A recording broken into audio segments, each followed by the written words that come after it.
Matthieu 10,32. C'est pourquoi quiconque me confessera devant les hommes, je le confesserai aussi devant mon Père qui est dans les cieux. Je trouve un peu triste de constater ce que la signification du mot confesser est devenue aujourd'hui en Amérique du Nord. On a vidé ce mot de son sens originel un petit peu. Pour plusieurs, confesser le Seigneur, c'est juste répéter une petite prière de groupe après une prédication, par exemple, pour dire qu'on accepte le Seigneur dans notre cœur, puis c'est tout. Mais confesser qu'on est chrétien devant d'autres chrétiens, c'est pas vraiment difficile, là. Je dois dire que c'est pas tellement ce que le Seigneur avait en tête quand il a parlé de la confession ici, là. Une autre traduction de ce texte a rendu « Quiconque se déclare publiquement pour moi ». C'est déjà plus clair, là. Voilà ce qui change pas mal de choses. Dans son contexte immédiat, Jésus parlait de ne pas craindre ceux qui tuent le corps. Alors on est dans un contexte de persécution, là qui éclaire le verset. Il ne faut pas l'oublier, nous sommes dans un contexte de persécution. Ce qui donne un sens beaucoup plus profond au mot « confesser » en même temps que celui qu'on lui prête généralement dans les églises modernes. Confesser le Seigneur signifie donc confesser notre appartenance au Seigneur devant des infidèles hostiles à la foi en Jésus. C'est ça, confesser Jésus-Christ. Se déclarer disciple de Jésus-Christ, même si notre propre vie était en jeu. Confesser, c'est le contraire de renier, et renier signifie le contraire de confesser. En Romains 10, l'apôtre Paul nous dit « Il faut croire de cœur pour obtenir la justice et confesser de bouche pour obtenir le salut. » Il s'agit de deux choses différentes ici, mais deux choses qui sont complémentaires.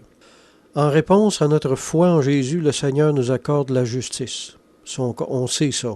C'est une sorte de crédit que Dieu nous accorde gratuitement, mais notre vie ne s'arrête pas là le jour où on croit au Seigneur.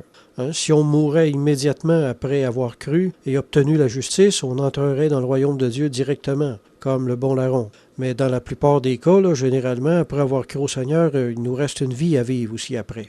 Une vie qui va être parsemée de mises à l'épreuve, de tribulations, de situations qui vont demander de nous des prises de position pour le Seigneur.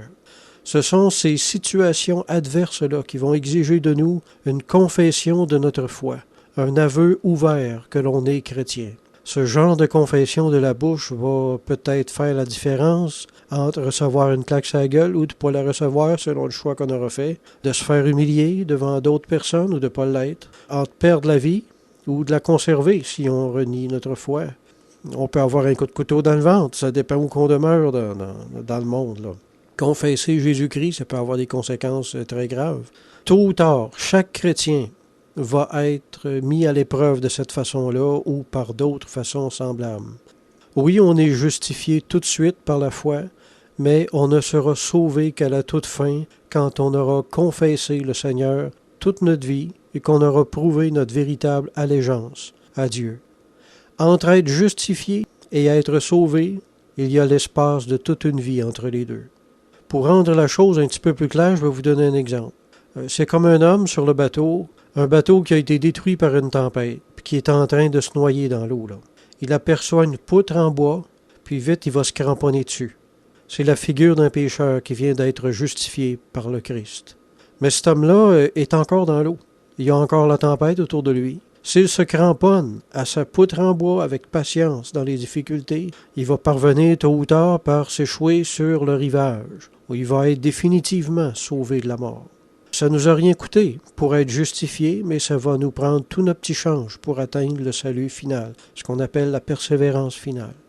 Maintenant, si vous avez suivi mon raisonnement attentivement, vous venez de comprendre pourquoi il y a des versets dans le Nouveau Testament qui disent qu'on est sauvé maintenant, puis d'autres qui disent qu'on va être sauvé seulement à la fin.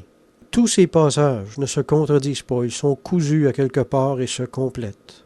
Mais je pense que l'image que je viens de vous raconter, la petite histoire, va aider beaucoup à comprendre cette situation-là dans les Écritures. Alors la confession, c'est la démonstration de notre choix d'être dans le camp du Seigneur et non dans celui du monde. Et ce qui est très important pour Dieu. Pour paraphraser la parole de Paul en Romains chapitre 10, on est justifié par la foi et sauvé par le choix, ou les choix. En 1 Timothée 6, 12, 13, on lit « Combat le bon combat de la foi, saisis la vie éternelle à laquelle tu as été appelé, et pour laquelle tu as fait une belle confession en présence d'un grand nombre de témoins. Je te recommande devant Dieu et devant Jésus-Christ, qui fit une belle confession devant Ponce Pilate. Timothée avait vraisemblablement dû professer sa foi devant les autorités, tout comme Jésus avait dû le faire devant Pilate. La confession du Christ à propos de sa royauté divine devant Pilate était très courageuse. Le Christ n'a pas eu peur d'affirmer qui il était et vraisemblablement Timothée avait eu à faire une confession très semblable, qui aurait pu mettre sa vie en danger, là, apparemment. C'est ça le vrai sens de la confession à salut.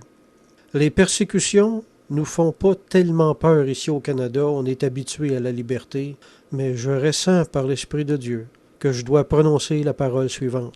Plusieurs croyants qui sont actuellement vivants et qui croyaient mourir dans leur lit mourront dans leurs bottes. Amen.